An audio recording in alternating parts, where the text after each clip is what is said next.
I never thought I'd be telling this story, not because I'm ashamed of it, though maybe I should be, but because even now, I can't quite believe it happened.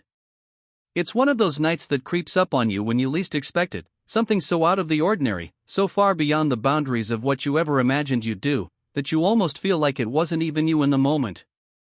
Like you were watching yourself from the outside, trying to make sense of it all, powerless to change the course of events. But it was me. And I made every choice that led to that night. Before we continue, there's something you need to understand. This story isn't just about a single night, it's about boundaries, choices, and the weight of unspoken moments. It's uncomfortable, complicated, and may challenge the way you see things. If at any point it feels like too much, step away. Take a breath. Turn back if you must. But if you choose to stay, listen carefully, because some choices can't be undone, and every moment matters. Let me start at the beginning. My name is Franklin Shields. I'm 46 years old, divorced, and if you asked anyone who knows me, they'd probably tell you I'm a good father. Maybe not perfect, but I did my best. My daughter, Zarya, is 19 now, and if I had to describe her in one word, it would be relentless. She's always been that way, ever since she was little, sharp, strong-willed, and completely unafraid to push limits. I don't know if she got that from me or her mother, but either way, once Zarya sets her mind on something, there's no stopping her. That's probably how we ended up here.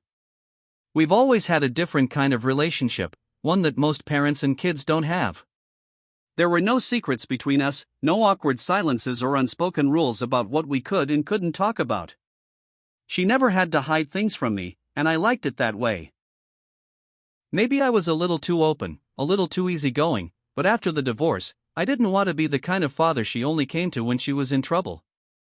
I wanted her to trust me, to know that she could come to me with anything. But I wasn't prepared for this. Zarya came out to me a year ago. She sat me down, looked me straight in the eye, and said, "Dad, I think I like girls more than guys." There was no hesitation in her voice, no nervousness. She knew exactly who she was, and she wasn't afraid to say it. I remember feeling a strange sense of pride at that moment, not because of who she loved, but because of how fearless she was in owning it. I told her I loved her, that nothing had changed, and she just nodded like she already knew that. I thought that was the most unexpected conversation we'd ever have. I was wrong. It started over dinner, just a casual night out, nothing unusual.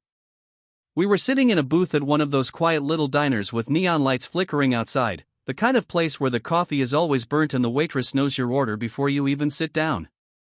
Zarya was playing with the straw in her drink, her expression unreadable, and then, out of nowhere, she looked me dead in the eye and said, "I want to go to a strip club." I laughed. I thought she was joking. But when I saw the look on her face, the way she just sat there waiting, completely unfazed, I realized she was dead serious.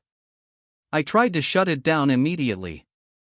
I told her that was not something a father and daughter did together, that there were some lines you just didn't cross, but she didn't let it go. She just shrugged and said, "Who made that rule?" That was the thing about Zarya, she never accepted a no without an explanation. She challenged everything, questioned every boundary, and if she didn't see a logical reason for it, she pushed until she got her way. And this time, she came at me with everything she had. She reminded me of all the times I told her to be herself without shame. She told me that if I really meant what I said about her exploring her identity, then why was this any different? She said I was her best friend, that she wanted to share this experience with me, that it was just another part of life, another thing she was curious about. And she knew how to make it sound innocent, like it was no different than me taking her to her first concert or buying her first drink. She backed me into a corner. I could have held my ground. I could have told her no and put an end to it right there.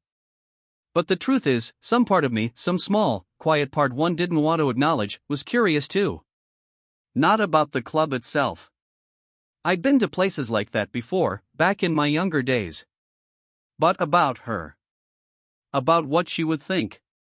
About how she would react. And so, against my better judgment, I said yes. At the time, I told myself it was just a harmless night out. Just another way to bond, to be the kind of father who didn't judge, who let his daughter make her own choices. I told myself it was nothing. But looking back now, I had no idea what I was walking into. Dinner was supposed to make it feel normal. That was the plan, anyway. We went to a small steakhouse just a few blocks from the club, a place we'd been to a handful of times before. It was dimly lit, quiet, the kind of restaurant where the waiters never rushed you and the sound of silverware clinking against plates was louder than the conversations happening around us. If anyone had been watching us, just a father and daughter sitting across from each other, sharing a meal, they would have thought nothing of it. A typical family dinner, like any other. But it wasn't like any other. I spent most of the meal trying to convince myself that I wasn't out of place, that I wasn't already second-guessing my decision, that there wasn't some invisible weight pressing down on my chest, making every bite of food taste like nothing. I kept my face neutral, nodding at the right moments, responding when I needed to, but my mind was elsewhere. Meanwhile, Zarya was the complete opposite. She was electric. She bounced between topics, casual chatter about work, some story about a friend, a tangent about a movie she wanted to see, but it was clear that she was just killing time until we got to what she really wanted to talk about. And finally, when our plates had been cleared and we were left with half-empty glasses and a lingering silence between us, she leaned forward, resting her elbows on the table, and grinned. "So, what do you think it's gonna be like?" Her voice was playful, teasing, like she knew exactly how uncomfortable I was and was enjoying every second of it. I shrugged, reaching for my drink. Loud. Dark. Overpriced. She rolled her eyes. "Come on, Dad. Be serious." I took a slow sip before answering, choosing my words carefully. "It's a club, Zarya. Music, lights, people watching the stage. Not much to it." She studied me for a moment, tilting her head slightly. "Yeah, but it's different for me." I raised an eyebrow. "How so?" She smirked. "Because I actually want to be there." I forced out a chuckle, shaking my head. "You're impossible. And you're nervous." She pointed at me like she had just solved a puzzle. "I can tell. I'm not nervous." It was a lie. We both knew it. She smiled like she had already won and leaned back in her chair, stretching her arms over her head. "Well, I am excited." She let the words hang in the air before lowering her voice slightly. "I've never seen anything like it in person before. I want to know what it feels like." There was something about the way she said it. Soft, thoughtful, like she wasn't just talking about the club itself but something deeper, something she hadn't quite figured out how to put into words yet. I nodded slowly, feeling a strange mix of emotions settle in my chest. I was taking my daughter to a strip club. That was real. That was happening. And there was no turning back now. The club was tucked between two larger buildings, almost unnoticeable except for the bright neon sign flashing above the entrance, a deep red glow against the night sky. Even from outside, I could feel the bass vibrating through the pavement, the muffled sound of music bleeding through the walls. There was a line at the door, mostly groups of men, but a few couples here and there, the occasional woman standing alone, waiting to get in. I hesitated before stepping forward, glancing at Zarya, who was already moving ahead like she belonged there. She had that same look on her face, the one she got when she was about to do something reckless, something thrilling. I paid the cover for both of us, handing over the cash without thinking too much about it, and we stepped inside. The first thing that hit me was the heat. The air was thick, heavy with perfume and sweat, the scent of alcohol weaving through it all. The lighting was low, deep blues and purples washing over everything, flashing every few seconds as the stage lights moved. The music was loud, louder than I expected, loud enough that conversation would have to be shouted. Zarya grabbed my arm, pulling me toward an open spot near the stage, her eyes wide with excitement. I could see it in her face, the way she was taking it all in, absorbing every detail. For her, this was something new, something exhilarating. For me, it was something else entirely. We had been sitting there for maybe 20 minutes when she turned to me, her voice barely cutting through the noise. "Can I get a dance?" I looked at her, slightly caught off guard, though I shouldn't have been. I had known this moment was coming from the second we walked in, and yet, hearing her say it so casually still sent a strange feeling through me. I nodded, reaching into my wallet. Yeah. First one's on me. She beamed. Really? I smirked, trying to play it off. Just don't get used to it. She laughed and scanned the room, her gaze moving across the dancers until she landed on one in particular, a woman with long dark hair, smooth, elegant movements, a quiet confidence in the way she carried herself. Zarya pointed. Horror. The dancer, Analia Fernandez, noticed immediately, her eyes meeting Zarya's, and for a moment, there was this silent exchange between them, an unspoken understanding. She walked over with an easy grace, leaning in close so Zarya could hear her. They talked for a few seconds, Zarya nodding, Analia smiling, and then, without another glance in my direction, she took my daughter's hand and led her away. I watched them disappear into one of the private booths, the curtain pulling shut behind them. And then, for the first time that night, I was alone. Sitting there, nursing my drink, the club suddenly felt different. It wasn't just the music or the flashing lights or the half-naked women moving through the crowd, it was something deeper, something unsettling that I couldn't quite put my finger on. Minutes passed. 2 songs, maybe 3. And then the curtain pulled back, and there she was. Zarya stepped out, her face flushed, her eyes shining in a way I hadn't seen before. She walked back to me, slid into her seat, and turned with a grin that was almost too big for her face. That was incredible. I chuckled, shaking my head. Glad you had fun. She leaned in, kissing me on the cheek, just a quick, playful thing, something she had done 100 times before, but in that moment, something about it felt different. Maybe it was the atmosphere, the setting, or just my own damn mind playing tricks on me, but for a split second, I felt something shift. I shook it off. Took another sip of my drink. And pretended nothing had changed. If you're still with me, don't forget to like this video, share your thoughts in the comments, and subscribe for more stories like this. Trust me, there's so much more to uncover. The night was getting later, but the energy inside the club never faded. If anything, it intensified. The bass pulsed steadily, vibrating through the floor, seeping into my skin. The lights, deep shades of blue and red, flashed in hypnotic rhythms, shifting the entire atmosphere into something that felt almost otherworldly. Zarya was still riding the high from her dance. I could see it in the way she moved, in the way she kept stealing glances at the stage, her fingers tapping against the rim of her glass in time with the music. She was glowing, energized in a way I hadn't seen before, and there was a part of me, one I didn't want to acknowledge, that was fascinated by it. She turned to me, leaning in close to be heard over the music. I get it now, she said, her voice filled with something between excitement and wonder. The appeal. The whole experience. I chuckled, taking a slow sip of my drink. Yeah? She nodded, her eyes scanning the room again. It's not just about the dancing. It's the way they control the room, the confidence. It's like... She paused, searching for the right word. Power. I exhaled, shaking my head slightly. You sound like you're studying for a thesis. She laughed. Maybe I am. It was strange, seeing her like this. Seeing her look at something with this new kind of hunger, this curiosity that went deeper than just surface-level interest.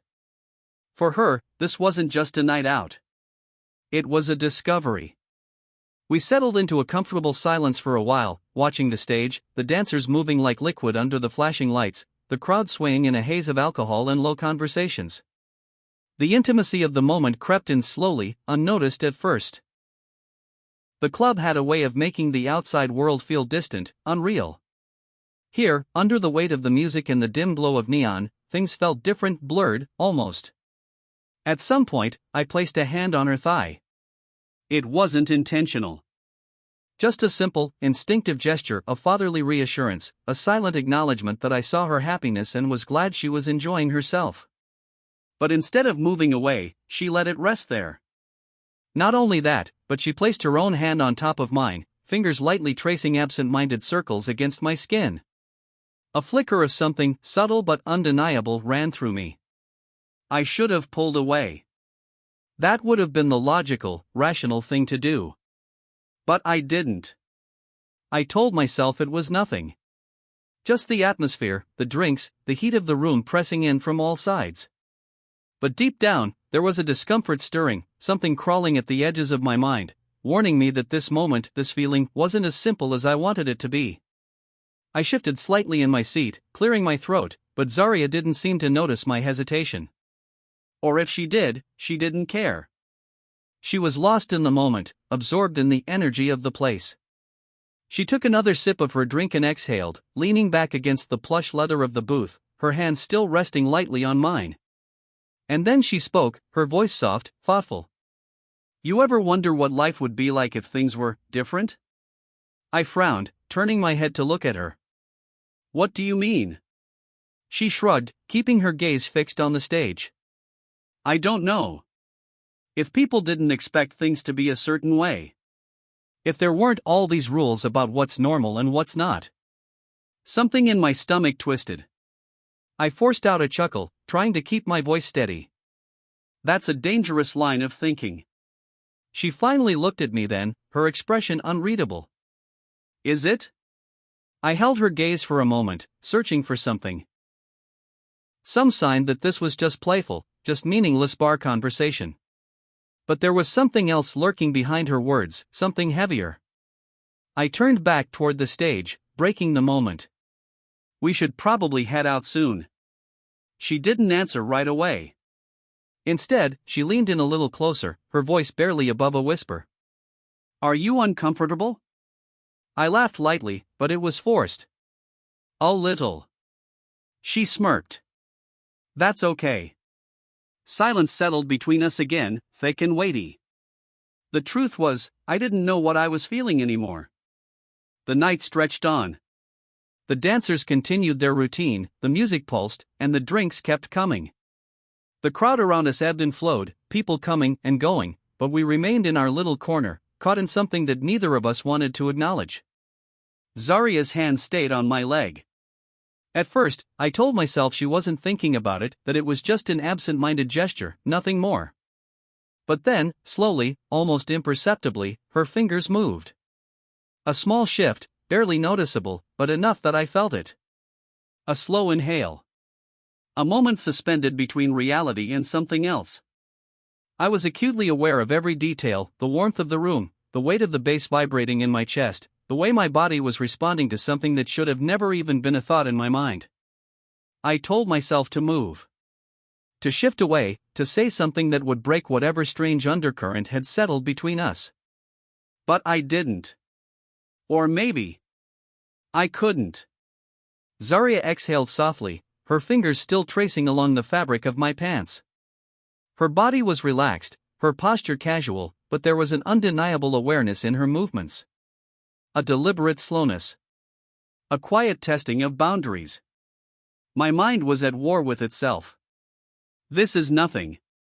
She's just being affectionate. But it doesn't feel like nothing, does it? The thought alone was enough to send a wave of unease crashing through me, snapping me back into myself. I cleared my throat, shifting slightly, putting a little more space between us. She noticed.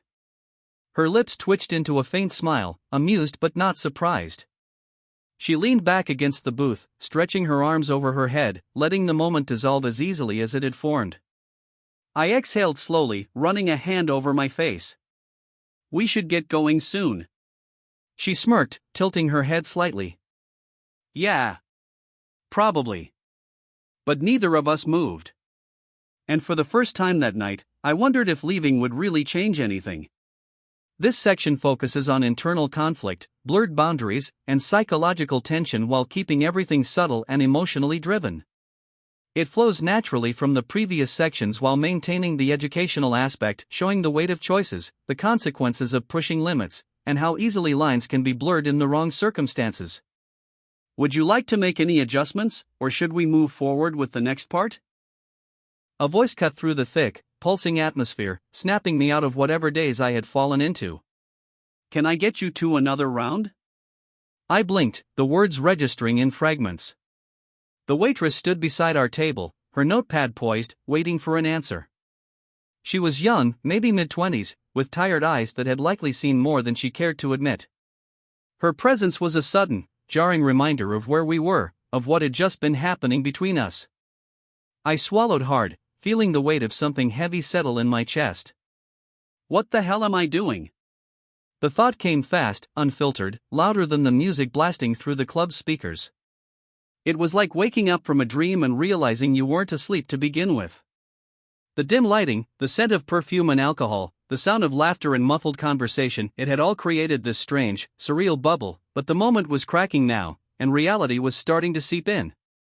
I needed air. I mumbled something, maybe an excuse, maybe nothing at all, and pushed myself up from the booth. My legs felt stiff, like I had been sitting in the same position for too long. I didn't look at Zarya as I stepped away, didn't check to see if she had noticed the sudden shift in my demeanor. I just needed to get away, even if it was only for a minute. The restroom was dimly lit, the kind of place designed to make you forget how much time had passed. The sink was stained, the mirror slightly fogged from the humidity of too many bodies packed into one building. I turned the faucet on and let cold water pool in my hands before splashing it onto my face. I gripped the edges of the sink, staring at my own reflection. I looked wrong. My face was slightly flushed, my hair a little more disheveled than I remembered it being when we first walked in. My eyes, tired, uncertain, stared back at me like they belonged to someone else. What the hell am I doing? This wasn't a thought anymore. It was a demand, an accusation. A gut-punching realization that something about tonight had shifted, that I had let things go too far, not in any tangible way, but in a way that sat uncomfortably at the edge of my mind, refusing to be ignored. I had let the lines blur. And now, standing here, gripping the sink like it could somehow anchor me back to reality, I didn't know how to unblur them. I closed my eyes, inhaling deeply before exhaling just as slowly. I just needed to get through the rest of the night. That was all. Nothing had happened. Nothing had changed. If I just kept telling myself that, maybe I'd start to believe it. I ran a hand down my face, took one last look at myself in the mirror, and walked out. She was waiting just outside the restroom, leaning casually against the wall, her arms crossed over her chest. Her expression was unreadable, but her eyes, sharp, observant, studied me the second I stepped into view. She knew. She didn't say it out loud, but I could feel it in the way she was watching me, in the slight tilt of her head, in the way her fingers tapped against her elbow as if she were weighing whether or not to call me out on my sudden retreat. I exhaled, forcing a small, tight-lipped smile. We should probably get going soon. She didn't respond right away. Instead, she pushed herself off the wall, her gaze still lingering on me for a beat longer than necessary before she finally nodded. Yeah. Probably. The walk to the car was quiet. The once lively conversation that had filled the space between us earlier had vanished, replaced by something heavier, something neither of us wanted to name. The tension sat thick in the air, stretching between us and the dim glow of the streetlights flickering past the windshield. I kept my hands tight on the steering wheel, my grip firm but controlled. My eyes stayed fixed on the road ahead, but I could feel Zarya's presence beside me, silent, thoughtful, her fingers idly tracing patterns against her knee. She was waiting. I could sense it in the way she shifted slightly, in the way her breath hitched just a little before she finally spoke. Do you regret taking me? The question landed heavily, like a stone dropped into still water, creating ripples that I wasn't sure I was ready to deal with. I hesitated. Not because I didn't have an answer, but because I didn't know how to say it in a way that wouldn't make things worse. Finally, I exhaled. It was a different kind of night. She scoffed lightly, shaking her head. That's not an answer. I gripped the wheel a little tighter. I don't know what you want me to say, Zarya. She turned her head, looking out the window, her voice quieter now. I don't know. I thought you'd see this differently. That it wouldn't be a big deal. I sighed. It's not that simple. Why not? Her voice had an edge to it now, frustration creeping into her tone. Not anger, not quite, but something close. I shook my head, not taking my eyes off the road. Because some things just aren't. The silence returned, stretching between us once more, this time filled with something unspoken, something unresolved. I could feel her looking at me again, could sense the thoughts forming behind her eyes, but she didn't push the conversation any further. She just nodded a small, almost imperceptible, and turned back toward the window. The rest of the drive passed in silence. And for the first time that night, I wondered if things would ever go back to the way they were before. The next morning, everything looked the same, but nothing felt the same. The sunlight filtered through the blinds, cutting lines of pale gold across the kitchen counter. The faint smell of coffee drifted through the air, mixing with the soft hum of the refrigerator. It was an ordinary morning. Or at least, it should have been. But the weight of last night lingered between us, invisible but undeniable. Zarya sat at the table, scrolling through her phone, her expression calm, unreadable. She looked unaffected. Like nothing had happened. Like we had just gone out for a regular night and come back home like any other father and daughter would. I, on the other hand, felt like I hadn't slept at all. I stood by the sink, staring down at my untouched coffee, my mind replaying everything in fragments, the flashing lights of the club, the warmth of her hand on mine, the way the air had shifted between us. It had been subtle, unspoken, but it had been there. And now, I couldn't stop wondering if I had imagined it, if maybe it was all in my head, or if she had felt it too and was simply better at hiding it. I took a slow breath, forcing my voice to sound normal. "You sleep okay?" She glanced up briefly, nodding. "Yeah." Then, after a pause, she smirked. "You?" I hesitated. "Too long." She noticed. I forced a small chuckle, shaking my head. "Guess I'm getting too old to be out that late." She laughed, but there was something else in her expression, something knowing, something just beneath the surface. She tapped her fingers lightly against her mug, watching me like she was waiting for me to say something more. But I didn't. I couldn't. Instead, I took a sip of coffee, wincing at the bitterness, and turned my gaze toward the window. I told myself that what happened last night wasn't a big deal. That I had just been caught up in the atmosphere, the music, the alcohol. That it had been nothing. But if it was nothing, then why did it feel like something had shifted? Final reflection: I spent the rest of the day trying to ignore the gnawing feeling in my gut, but it clung to me, following me like a shadow. Was I overthinking it? Was this just another one of those strange, passing moments in life that you eventually laugh about and forget? Or had something between us actually changed? And if it had, could it ever be undone? I found myself staring at my own reflection in the bathroom mirror again that evening, just like I had at the club. But this time, there was no loud music, no flashing lights, no distractions, just me, alone with my own thoughts. Some lines, once crossed even just slightly, can never be undone. Or maybe they were always meant to be crossed. But what do you think? If you were in my shoes, if you had found yourself in a moment that blurred the lines of right and wrong, would you have stopped sooner? Would you have seen the warning signs before it was too late? Or would you, like me, be left questioning everything long after the moment had passed? Let me know in the comments. And if this story made you think even just for a second, please make sure to like, share, and subscribe. Because sometimes, the most important stories are the ones we're afraid to tell.